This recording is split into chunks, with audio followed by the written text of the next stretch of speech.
Assalamu alaikum. Today we discuss about advantages of simulation. Okay, তো দেখা যায় advantages. আমরা তো জানি প্রত্যেকটা জিনিসেরই ভালো এবং খারাপ দুইটা দিক থাকে, যেমন অ্যাডভান্টেজেস এবং ডিসঅ্যাডভান্টেজেস, তাই না? তেমনি সিমুলেশনের ক্ষেত্রেও অ্যাডভান্টেজ ডিসঅ্যাডভান্টেজ দুটাই আছে। যে যখন আমরা নিউ পলিসিস, অপারেটিং প্রসিডিউরস এগুলোর কাজ করি, তখন সিমুলেশনে কিছু এক্সপ্লোরেড ডিসরুপ্টিংয়ের সমস্যা হয়। তো আমরা অ্যাডভান্টেজেসের মধ্যে আমরা শর্টকাটে লিখতে পারি যেগুলা, তো ক্যান বি এক্সপ্লোরেড উইদাউট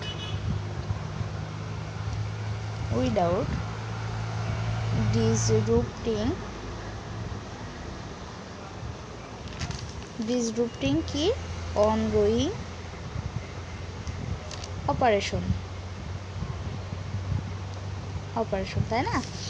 একটা আমরা যেই হচ্ছে তোমার রিয়েল সিস্টেম যেটা বলতে পারি, রিয়েল সিস্টেমের তোমার can be explored without disrupting ongoing operation.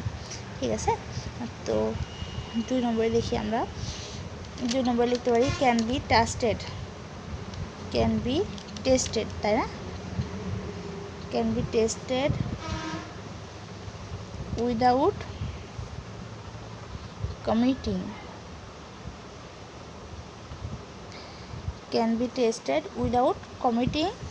resources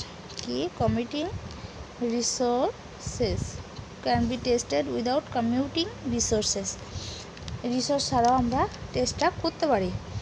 তারপরে তোমার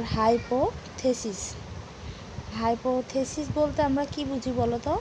হাইপোথেসিস হচ্ছে যে এটা আমরা গোল করি, যেমন হচ্ছে তোমার কিছু আছে না যে হেড অর টেল, আমরা একটা হাইপোথেসিসের অঙ্কগুলোতে আমরা মেজারমেন্ট দেখি হেড অর টেল, এটা গেস করার থাকে তো, তাই না? সেটাও করতে পারি অ্যাডভান্টেজেসের মধ্যে। Hypothesis can B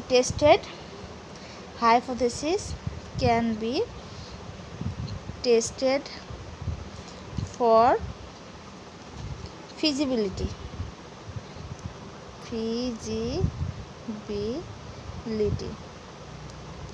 hypothesis can be tested for feasibility, তাই না?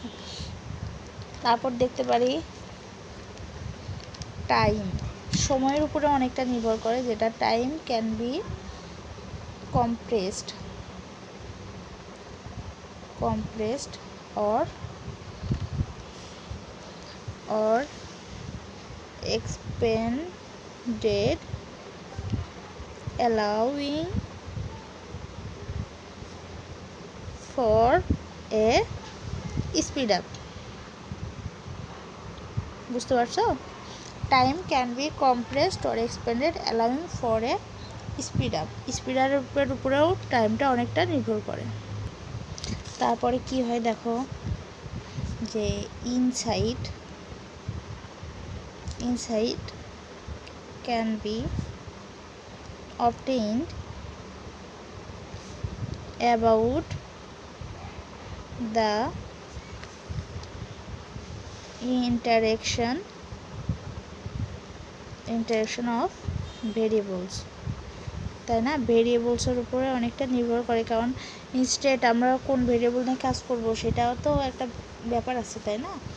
তারপর তোমার হচ্ছে যেটা না বললেই নয়, যেটা খুবই ইম্পর্টেন্ট, সেটা হচ্ছে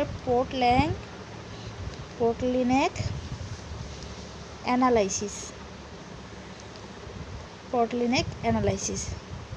তাই না? যেটা হোয়াট চিহ্ন দ্বারাও ব্যবহার করতে হয়, ক্যান বি পারফর্ম ইন্ডিকেটিং, তাই না? কি করে? ক্যান বি পারফর্ম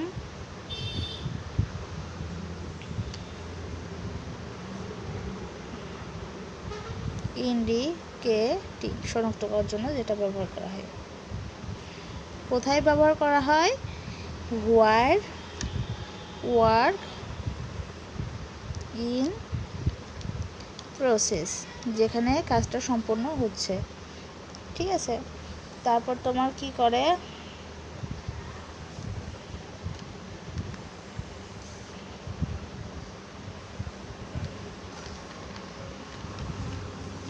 তারপর আমরা জানি কি ইন্ডিভিজুয়ালস থিঙ্ক, তাই না? How individuals think the system operation. ঠিক আছে, সিস্টেমের কীভাবে অপারেশনটা কাজ করছে সেটাও দেখে। তারপরে তোমার 8 নম্বর দেখি, what if questions can be আনসারেড।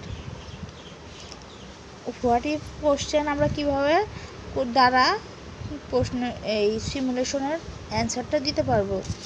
কারণ কেন বলো? কারণ this is particularly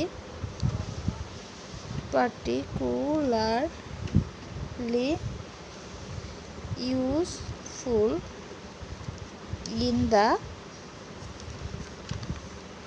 in the design of new systems. কারণ answer this is particularly answer কারণ what if questions can be answered, this is particularly useful in the design of new system. নতুন সিস্টেমটা করার জন্য যেটা ব্যবহার করে। তাহলে অ্যাডভান্টেজেসের মধ্যে আমরা কী পেলাম? Can be explored without disrupting ongoing operation. তারপরে can be tested without commuting resources. Third one হচ্ছে hypothesis can be tested for feasibility. Fourth number হচ্ছে time can be compressed or expanded allowing for a speed up. Fifth হচ্ছে insight can be obtained about the interaction of variables. Six হচ্ছে bottleneck analysis can be performed indicating where work in process.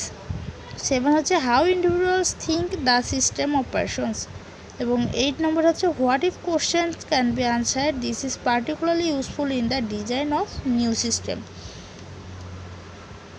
তাহলে বোঝা গেল যে কীভাবে simulation advantage করা হয়।